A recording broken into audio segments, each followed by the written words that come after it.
भगवते वासुदेवाय कृष्णाय नमो। ओम नमो भगवते वासुदेवाय कृष्णाय नमो।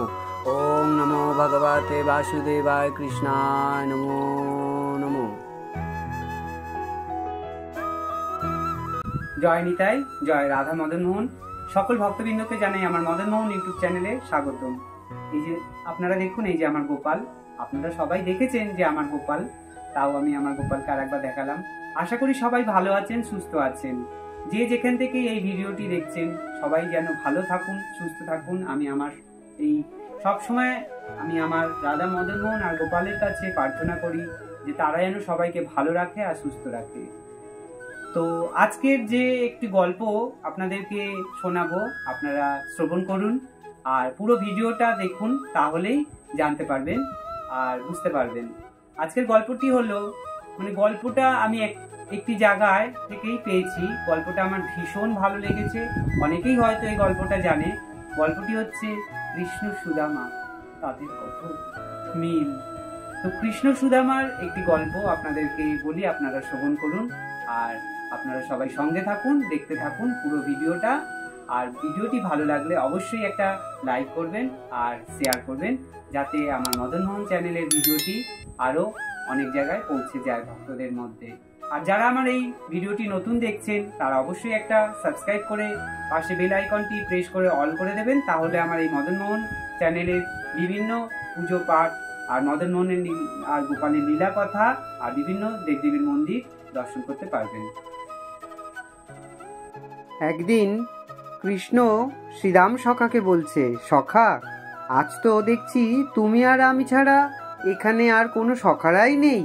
তবে চলো সখা, আজ দুজনে কিছু ফল পেড়ে খেয়ে নি।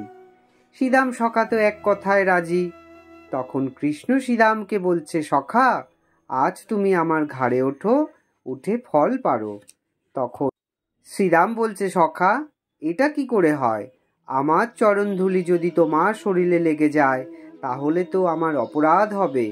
তখন কানাই বলছে, সখা তুমি কার? শ্রীরাম বলছে, আমি তোমার। কৃষ্ণ বলছে, তোমার এই সুন্দর শরীরটা কার? শ্রীরাম বলছে, সেটাও তোমার। কৃষ্ণ বলছে, তোমার চরণ দুখানি কার? শ্রীরাম বলছে, সেটাও তোমার। কৃষ্ণ বলছে, তাহলে সখা, আমার চরণধুলি আমার গায়ে লাগবে কি মাথায় লাগবে সেইটা নিয়ে তুমি কেন ভাবছো? আমার সম্পত্তি নিয়ে তুমি কেন টানাটানি করছো?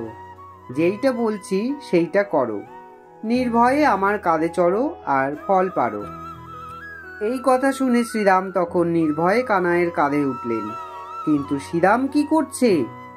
এক হাত দিয়ে কৃষ্ণের মাথার চুল ধরে রাখছে আর এক হাত দিয়ে গাছ থেকে ফল পাড়ছে।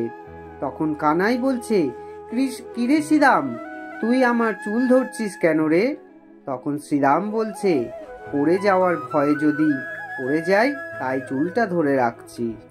তখন কানাই বলছে, দেখ দেখ শ্রীরাম, আমি আমার দুই হাত দিয়ে তোর দুই পা শক্ত করে ধরে রাখছি, তুই এবার আমার চুলটা ছেড়ে দে। এরপর কৃষ্ণ শ্রীরামকে বলছে, জানিস শ্রীরাম, এই জগতে যে আমাকে ধরে রাখে তার হয়তো একদিন পড়ে যাওয়ার ভয় থাকে, কিন্তু যাকে একবার আমি ধরে রাখি তার আর এই জগতে কোনোদিন পড়ে যাওয়ার ভয় থাকে না। জয় রাধে, জয় রাধে। হে অধর, তোমাকে ধরে রাখার ক্ষমতা আমার মতন তুচ্ছ ব্যক্তি ততক্ষণ নেই, যতক্ষণ না তুমি ধরা দেবে আর ধরে রাখবে। হে প্রভু, তুমি তোমার ভক্তদের এমনভাবে ধরে রাখো যাতে এই মৃত্যু লোকে তাদের আর পড়ে যাওয়ার ভয় না থাকে। তাহলে আপনারা গল্পটা শুনে বুঝতে পারলেন তো যে ভগবান শ্রীকৃষ্ণ যদি আমাদের একবার ধরে রাখে বা আমাদেরকে তার কাছে টেনে নেয়, তাহলে আমরা কোনোদিনই আমাদের জীবনে যতই বিপদ আসুক, সব বিপদ থেকেই আমাদেরকে সে রক্ষা করবে, যদি সে আমাদেরকে ভালোবাসে। তবে হ্যাঁ, আমরা কৃষ্ণকে মানে আমার এই মদনমোহনকে যদি আমরা মন থেকে সেবা পুজো ভালোবাসি, তার জন্য আমরা সব কিছু ত্যাগ করি, তবেই তো সে আমাদেরকে ভালোবাসবে, আমাদেরকে তার কাছে রাখবে, তাই না?